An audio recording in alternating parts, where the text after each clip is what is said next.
I want to start with this empty field because it starts, just like the movies, with black and white. This empty field, a field where I think you can imagine the bugs and the breeze, is a microcosm of the movies. That's because this is an historic image circa 1993. Let's scroll forward. In 2013, boom, something changes. Zip forward to today, and this movie studio is a giant one. With 34 sound stages, a special effects pad, a beach, giant construction workshops, and, a town that they're building right next door. The place where they film Marvel movies, DC movies, megalopolis movies is about a 20-minute drive from the Atlanta airport. The story of movies mapsplained is not a story about location shoots, about finding the real-life location of the Ghostbusters firehouse. Though, to be clear, look, this is the story of an industry of technology and business taking culture hostage and shaping the movies.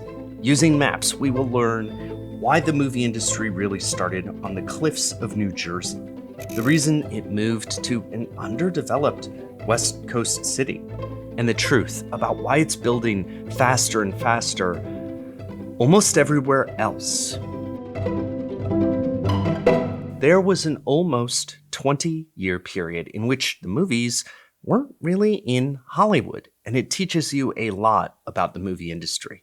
This is the beginning of an alternate East Coast history of movies, including the invention of the cliffhanger, which I'm going to tell you about, but first, let's see if I can catch this piece of popcorn in my mouth. Let's pause on that, because I want to tell you about today's sponsor, which is perfect for this video, because it is a journey into the past, and it is my origin story. I'm working with MyHeritage. Let me explain. If you remember on the last mapsplained video, I showed you how I filled out my family tree and even sparked some conversations with relatives. Then I found out about their DNA test, and I got super curious if my results were gonna match up and what they would reveal. All right, I got the test right here. I do this for 60 seconds. And this is important. MyHeritage is committed in its privacy policy to never sell or license genetic data. It went to their lab, and then a few weeks later, I got it back. Does this feel cinematic? That checks out. The cool thing is like I've filled out my family tree and you can see all the Norwegian in my family tree, and then the DNA just straight up backs it up. There are 42 supported ethnicities across 2,114 supported geographic regions. That is a lot.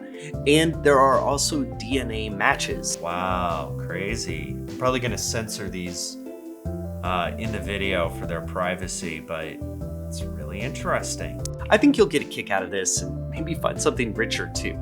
MyHeritage has a promotion that is going on right now, so go ahead and click the link down in the description box or scan the QR code and use code PHIL1 to get 10% off the kit and a 30-day free trial. Now let's go ahead and get back to the video. It's like child's play. By the way, have you seen how Tom Cruise eats his popcorn? It's like he's shooting it from his fist into his mouth.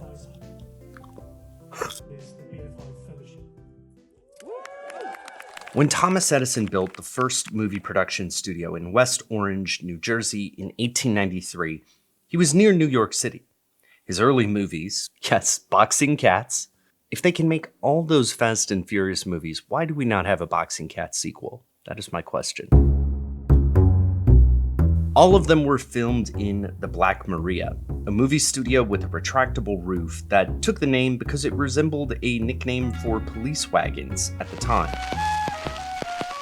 That retractable roof helped them let in the buckets of light necessary to shoot old movies. And it worked. Look down here. This is a track, so it can rotate the angle to match the sun. This blacksmithing scene became the first publicly exhibited movie shot at Edison's studio. Edison was in West Orange, New Jersey, but by 1901 he had a studio in Manhattan, and later one in the Bronx. Look at this giant studio, and notice the roof. It was essentially a greenhouse to let light in. But it was across the river, right over here, where a lot more development happened. Fort Lee, New Jersey. This, the George Washington Bridge, wasn't finished until 1931. So Fort Lee was accessible, but not too accessible. It became a capital for silent film productions. It was close to New York, which studios needed for supplies and development, since Edison controlled a lot of technology through 1915. At just one corner, for example, you had 3 movie studios. Here you can see some 1913 plans for a studio, and though there were plans for a lighting studio, it's in that greenhouse model. Here's the Fox Studios building, and I love this shot inside Paragon Studio, where you can see the glass roof letting light in.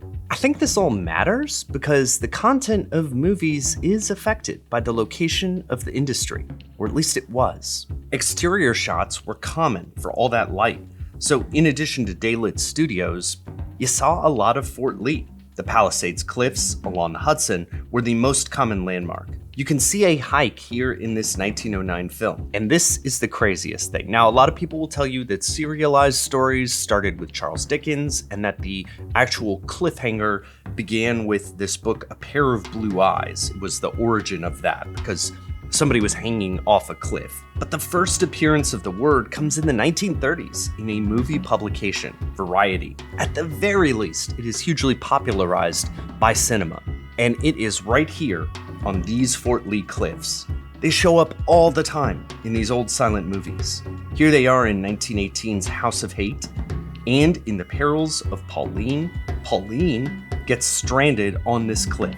Just think about this. If you had asked people in the 1910s what a cinematic setting was, they would have said a cliff on the side of the Hudson River. The question is, what went wrong? In 1945, American cinematographer put out an article about Fort Lee, calling it a crumbled movie empire. Why did movies move on the map? Obviously, Hollywood became the epicenter for movies for at least 50 years.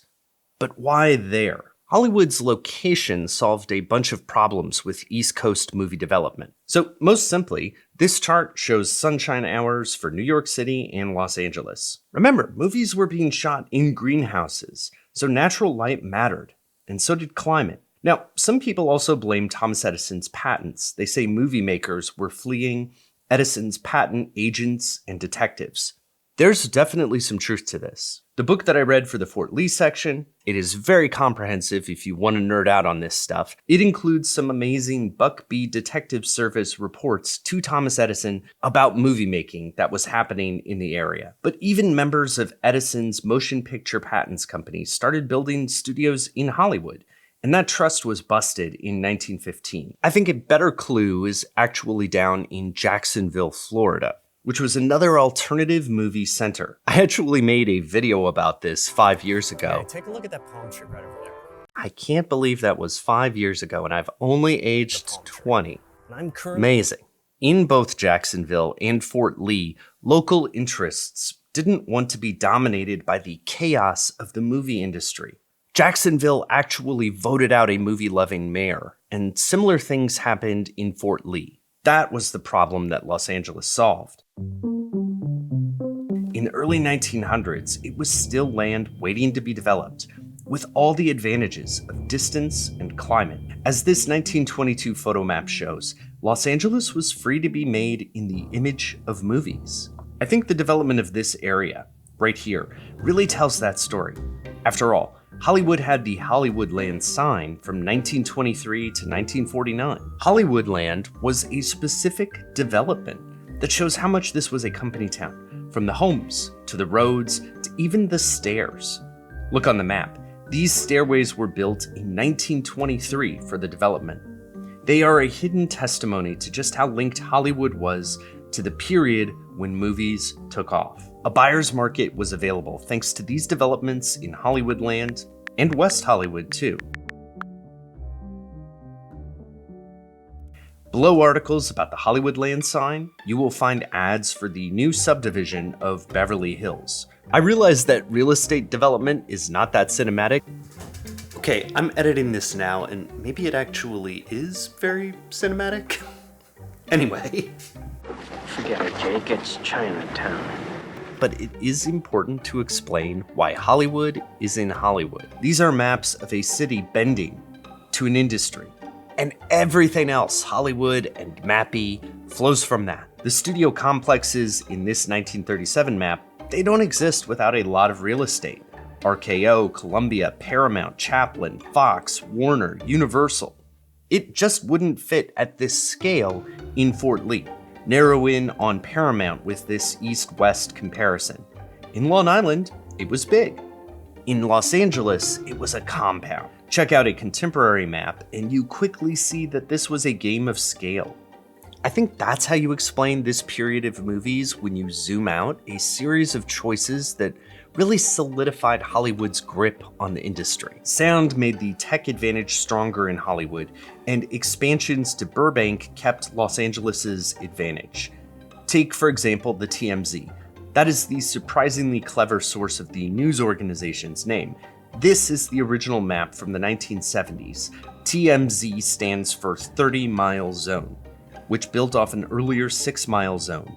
And here's the map of the TMZ today. The idea is that within this zone, a union crew member is local and gets paid a normal day rate because they aren't commuting that far.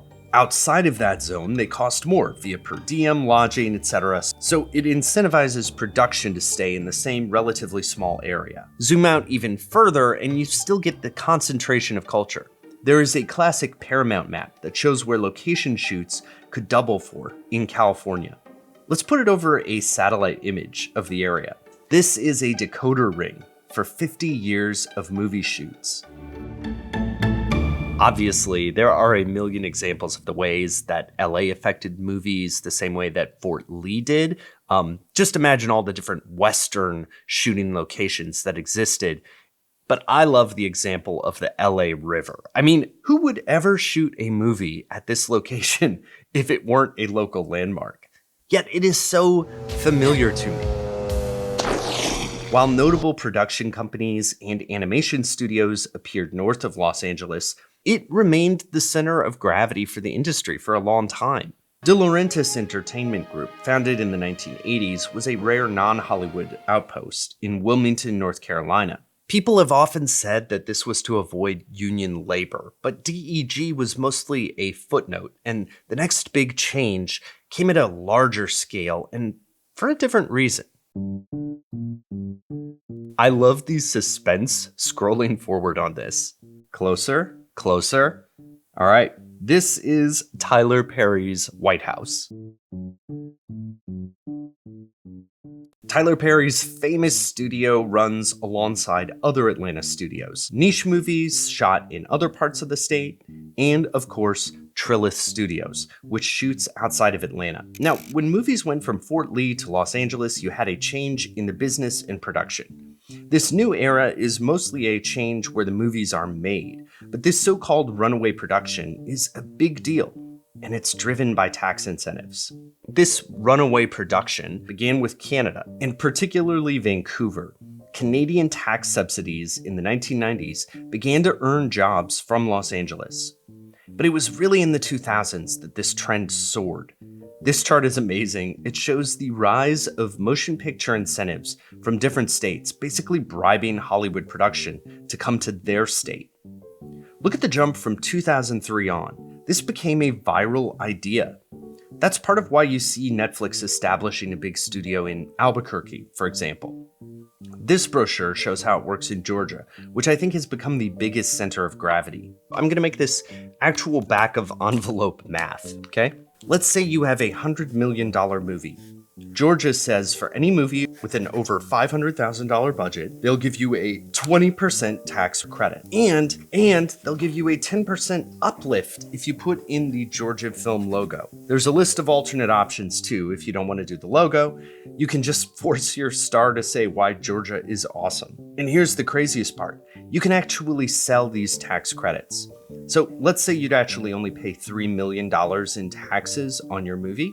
Well, you could sell the extra to another Georgia company on a state tax incentives marketplace that'll give you 80 or 90 cents on the dollar for your credits. So you're effectively getting paid to make a movie in the other state. Every state varies in how they approach this policy, but Georgia's is a big deal. And just like Fort Lee and just like Los Angeles, this is showing up in the movies, even if it's masked. If you go on the site MCU Location Scout, which shows Marvel movie filming locations, you'll find some television in Culver City in Los Angeles. But when it comes to the movies, the Prime Minister of Tokyo is at the Georgia World Congress Center in downtown Atlanta.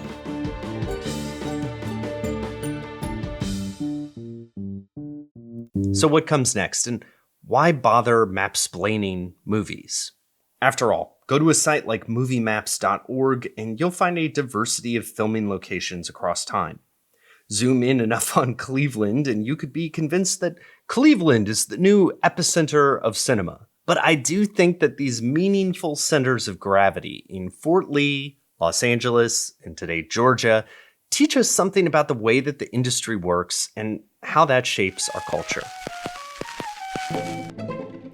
I don't really know what comes next. That paper with the chart of tax incentives shows that some states have canceled their subsidies because the investment isn't paying off. Maybe Hollywood will come back or California will start to compete. But I also think of Abilene, Texas. This is the site of OpenAI's newest big data center, and there are similar sites in Memphis for X and Louisiana for Meta. Are these data centers the future of Hollywood? Storytelling says no, but history says maybe.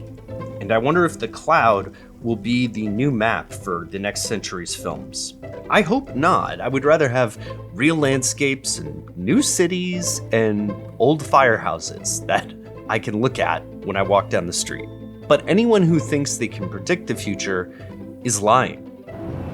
It's a cliffhanger.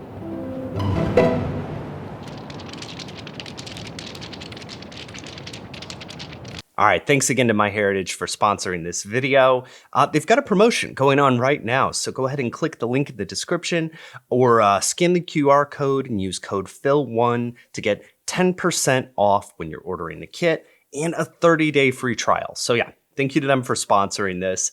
And thank you for watching this video. I would love to know your opinions about the past and future of movies, what you think I might have missed, and I think I've missed some stuff too. So every time I put out a video, I also put out a free newsletter that gets into something that I couldn't get into in the video proper.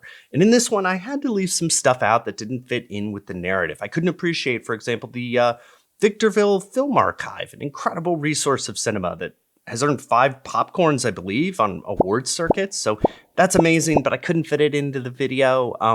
I also couldn't fit in another movie studio into this video, and I'm going to tell you about it in the newsletter. It is one that's set up in Miami. It's one that I love, and it could have changed the history of movies, but the narrative runs a little counter to the one that I've crafted here, because it kind of depends on some random bad luck. Go ahead and click the newsletter if you want to check that out. Otherwise, let me know what you think about the past and future of movies, and I hope to see you in the next one. All right, thanks for watching.